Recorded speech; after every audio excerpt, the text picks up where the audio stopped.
Muy buenos días a todos, tengan una bienvenida a este su devocional, Mi Tiempo con Dios. Bueno, ya en el pasado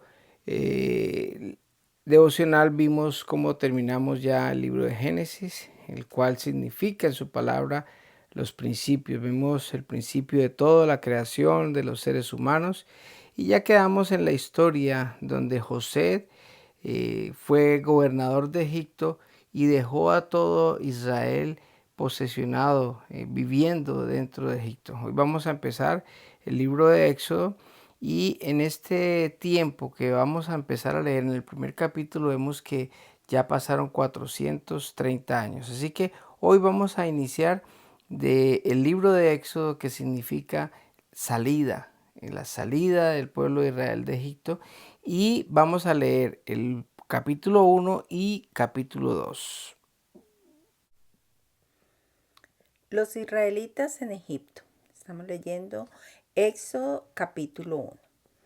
Estos son los nombres de los hijos de Israel, es decir, Jacob, que se trasladaron a Egipto con su padre, cada uno con su familia. Rubén, Simeón, Leví, Judá, Isaacar, Zabulón, Benjamín, Dan, Neftalí, Gad y Aser.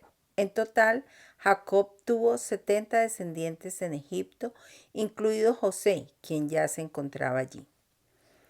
Con el tiempo, José y sus hermanos murieron y toda esa generación llegó a su fin. Pero sus descendientes, los israelitas, tuvieron muchos hijos y nietos. De hecho, se multiplicaron tanto que llegaron a ser sumamente poderosos y llenaron todo el territorio. Tiempo después subió al poder de Egipto un nuevo rey que no conocía nada de José ni de sus hechos. El rey le dijo a su pueblo: miren, el pueblo de Israel ahora es más numeroso y más fuerte que nosotros. Tenemos que idear un plan para evitar que los israelitas sigan multiplicándose. Si no hacemos nada y estalla una guerra, se aliarán con nuestros enemigos, pelearán contra nosotros y luego se escaparán del reino. Por lo tanto, los egipcios esclavizaron a los israelitas y les pusieron capataces despiadados a fin de subyugarlos por medio de trabajos forzados. Los obligaron a construir las ciudades de Pitón y Ramsés como centros de almacenamiento para el rey. Sin embargo, cuanto más los oprimían, más los israelitas se multiplicaban y se esparcían, y tanto más se alarmaban los egipcios. Por eso los egipcios los hacían trabajar sin compasión. Les amargaban la vida forzándolos a hacer mezcla, a fabricar ladrillos y a hacer todo el trabajo del campo. Además, eran crueles en todas sus exigencias. Después, el faraón, rey de Egipto, dio la siguiente orden a las parteras hebreas Cifra y Púa. Cuando ayuden a las mujeres hebreas en el parto, presten mucha atención durante el alumbramiento. Si el bebé es niño, mátenlo, pero si es niña, déjenla vivir. Sin embargo, como las parteras temían a Dios, se negaron a obedecer las órdenes del rey y también dejaron vivir a los varoncitos. Entonces el rey de Egipto mandó a llamar a las parteras.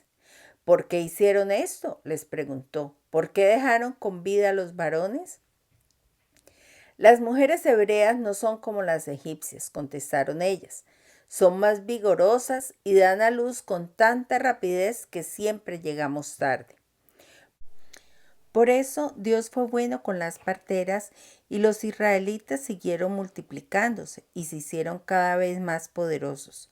Además, como las parteras temían a Dios, Él les concedió su propia familia. Entonces el faraón dio la siguiente orden a todo su pueblo: tiren al río Nilo a todo niño hebreo recién nacido, pero a las niñas pueden dejarlas con vida. Capítulo 2. Nacimiento de Moisés. En esos días, un hombre y una mujer de la tribu de Leví se casaron. La mujer quedó embarazada y dio a luz un hijo. Al ver que era un niño excepcional, lo escondió durante 3 meses.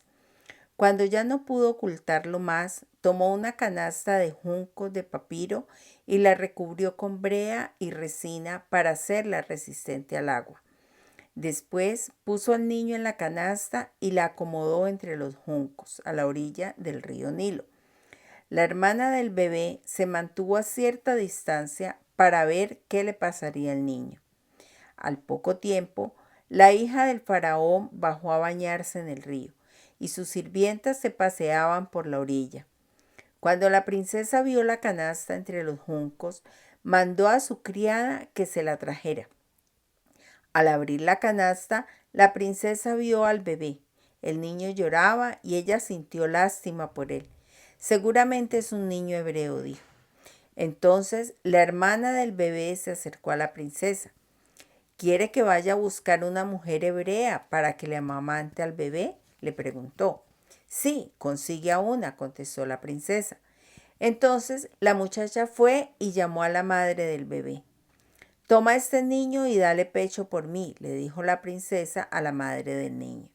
Te pagaré por tu ayuda.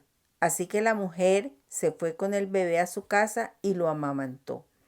Años más tarde, cuando el niño creció, ella se lo devolvió a la hija del faraón, quien lo adoptó como su propio hijo y lo llamó Moisés, pues explicó, lo saqué del agua.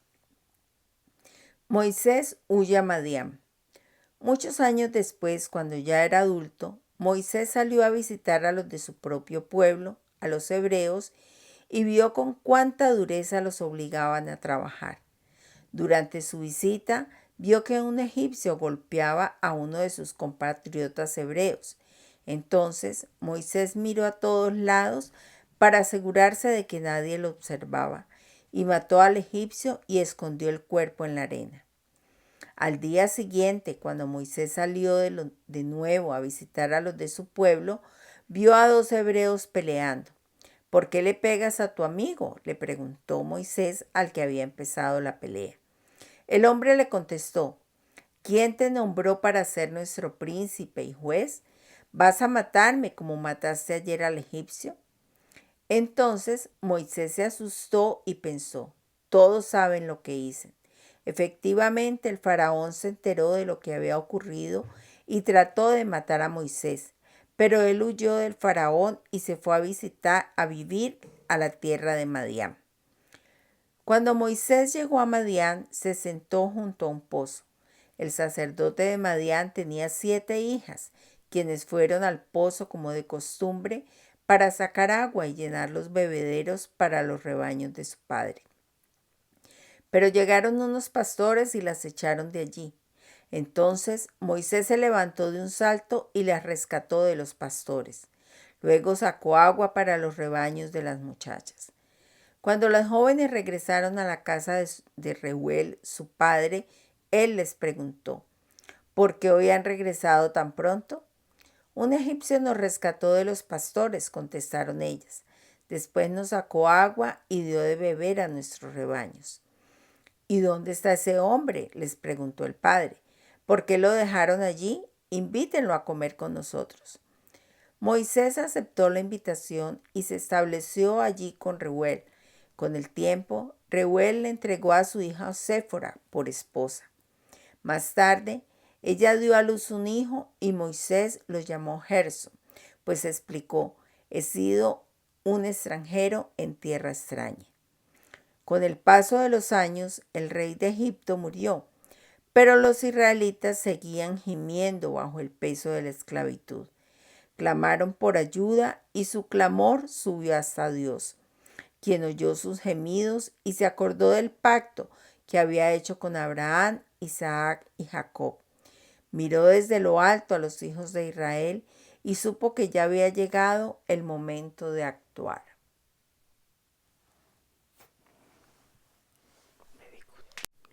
Bueno, hasta aquí queda ya la lectura del capítulo 1 y capítulo 2 del libro de Éxodo, y vemos cómo después de 430 años el pueblo de Israel crece en abundancia.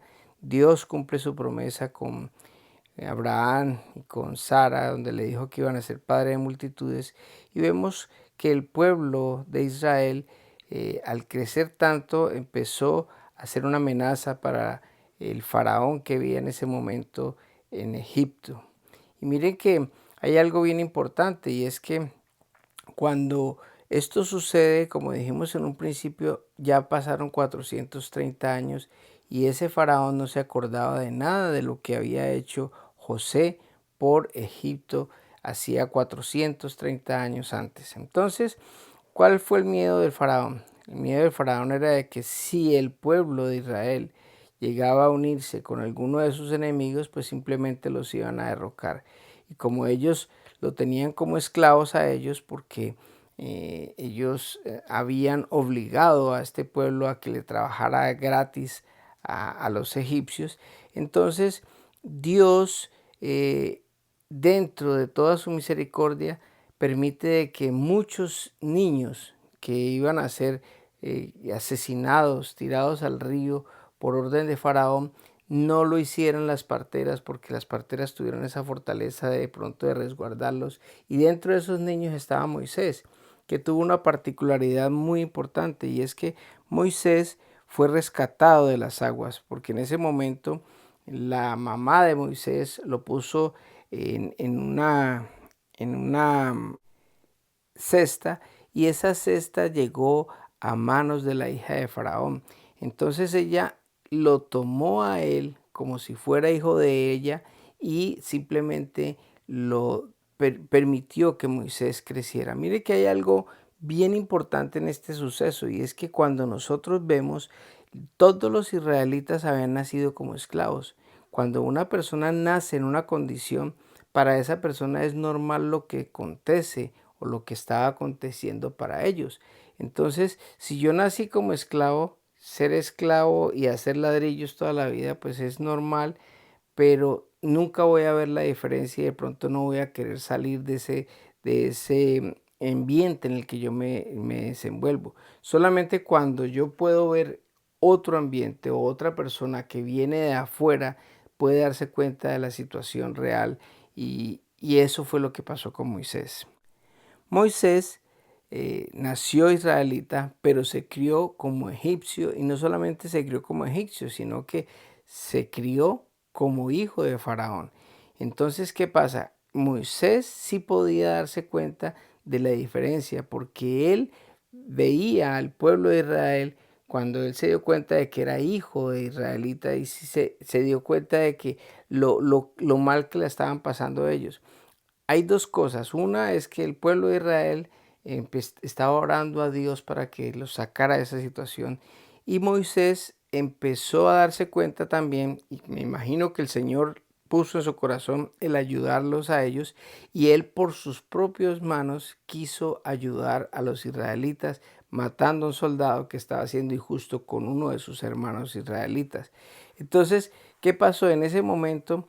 Él, al tomar la ley por sus manos, al querer hacer las cosas en sus fuerzas, pues fue descubierto, y lo que pasó fue que al otro día tuvo que irse volado de Egipto. Y ahí vemos cómo cada uno de nosotros, cuando hacemos las cosas a nuestra manera, en nuestras fuerzas, pues simplemente cometemos errores. Pero cuando somos guiados por Dios, ahí es donde las cosas cambian, porque cuando Dios dirige nuestras vidas, el Señor nos lleva por el camino correcto, y eso lo vamos a ver 40 años después, más adelante en la lectura de este emocionante libro. Así que él se va al desierto y llega a una tierra llamada Madián, y en esa tierra conoce a la que va a ser su esposa, y tiene hijos y empieza a vivir una vida como pastor, una vida normal en esta tierra de Madián. Así que vamos a dejar por este momento, y la verdad es que es fascinante ver esta historia, porque cuando empecemos ya a meternos más de fondo en este libro, vamos a aprender demasiado de lo que Dios nos quiere enseñar en este hermoso capítulo del Éxodo, de la salida del pueblo de Israel. Así que vamos a orar en esta mañana. Amado Padre, Dios Todopoderoso, yo te doy gracias, Señor, por las historias y por todo lo que tú nos dejas conocer de cómo fueron los principios de de todo lo que tú has hecho en este mundo, Señor. Gracias por tu palabra, Señor. Yo bendigo a cada persona que nos sigue, que está atenta, leyendo, escuchando estos audios para que podamos aprender todo, Señor. Te doy gracias por tu misericordia y por tu amor y quedamos en tus manos, en el nombre de Jesús. Amén y amén. Que tengan un hermoso día.